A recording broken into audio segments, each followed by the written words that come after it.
buah cabe banyak yang busuk dan ada uletnya gini?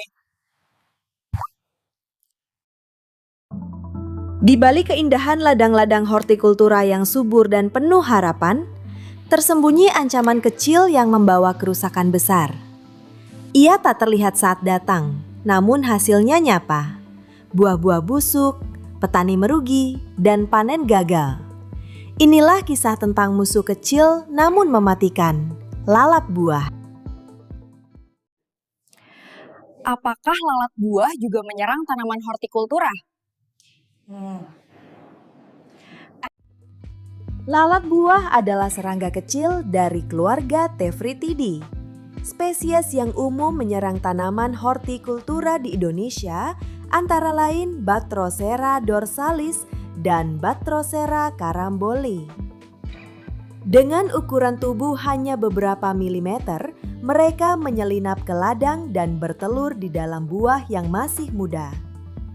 Larva yang menetas akan memakan daging buah dari dalam, menyebabkan buah membusuk sebelum waktunya.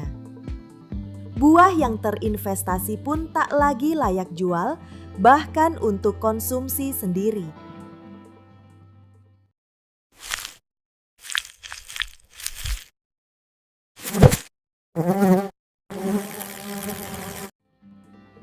Siklus hidup lalat buah dimulai dari telur, larva, pupa, dan menjadi dewasa hanya dalam waktu 2-3 minggu, tergantung suhu dan kelembapan. Betina dewasa dapat bertelur hingga ratusan butir, menyebarkan ancaman secara masif dan cepat. Lalat buah aktif di pagi dan sore hari, mencari buah yang matang atau hampir matang untuk dijadikan tempat bertelur. Aktivitas ini meningkat di musim kemarau saat suhu hangat mendukung perkembangbiakan. Biasanya lalat buah menyerang jambu biji, mangga, tomat, cabai, jeruk, bahkan pare.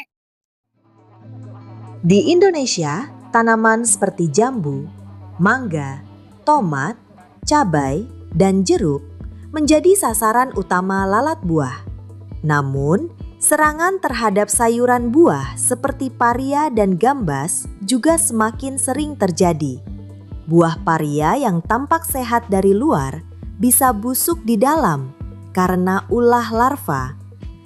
Serangan ini menyebabkan kerugian besar bagi petani hortikultura. Saya akan membeli cabai Anda dengan setengah harga normal karena banyak yang busuk. Dampak lalat buah tak hanya merusak hasil panen, tapi juga memukul ekonomi keluarga petani. Harga jual anjlok, panen ditolak pasar, dan biaya pengendalian meningkat. Dalam beberapa kasus, petani bahkan terpaksa mengganti komoditas tanam atau berhenti bertani. Secara lingkungan, penggunaan pestisida berlebihan untuk melawan lalat buah dapat merusak ekosistem alami dan membunuh serangga menguntungkan lainnya. Pak Ujang, punya pengalaman menangani lalat buah? Untuk menghadapi hama lalat buah yang menyerang tanaman hortikultura, para petani menggunakan berbagai metode pengendalian lalat buah, baik secara kimiawi maupun non-kimiawi. Metode kimiawi seperti penyemprotan insektisida berbahan aktif dimetoat, malation, atau metilparation masih digunakan pada kondisi populasi lalat buah yang tinggi.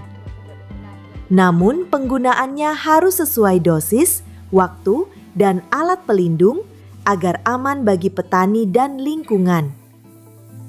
Namun, semakin banyak petani yang mulai menggabungkan pendekatan ini dengan metode yang lebih berkelanjutan. Salah satunya adalah penggunaan perangkap feromon metil-eugenol yang efektif menarik lalat jantan untuk memutus rantai perkembangbiakan. Selain itu, petani juga membungkus buah sejak dini agar tidak dijadikan tempat bertelur. Sanitasi kebun juga tak kalah penting. Buah busuk yang jatuh ke tanah harus segera dikumpulkan dan dimusnahkan, karena menjadi sumber utama larva berkembang. Beberapa petani kini juga menerapkan agen hayati alami, seperti lalat parasitoid yang menyerang larva lalat buah secara biologis. Semua metode ini dikenal sebagai bagian dari pengendalian hama terpadu, yang memadukan efektivitas, keamanan, dan keberlanjutan dalam pengelolaan hama hortikultura. Menuju masa depan yang lebih berkelanjutan dan produktif. Di tengah tantangan, muncul harapan dari para petani muda dan komunitas pertanian yang menerapkan teknologi dan pendekatan ramah lingkungan. Edukasi, inovasi, dan kerjasama menjadi kunci untuk menjaga keberlanjutan kebun hortikultura. Syukurlah akhirnya serangan lalat buah bisa diatasi dan tidak ada buah yang busuk lagi. Lalat buah, meski kecil, telah menjadi tantangan besar bagi pertanian hortikultura. Namun, dengan pengetahuan, kesadaran, dan langkah bijak, kita bisa mengatasi ancaman ini. Demi pertanian yang sehat, berkelanjutan, dan masa depan yang lebih baik.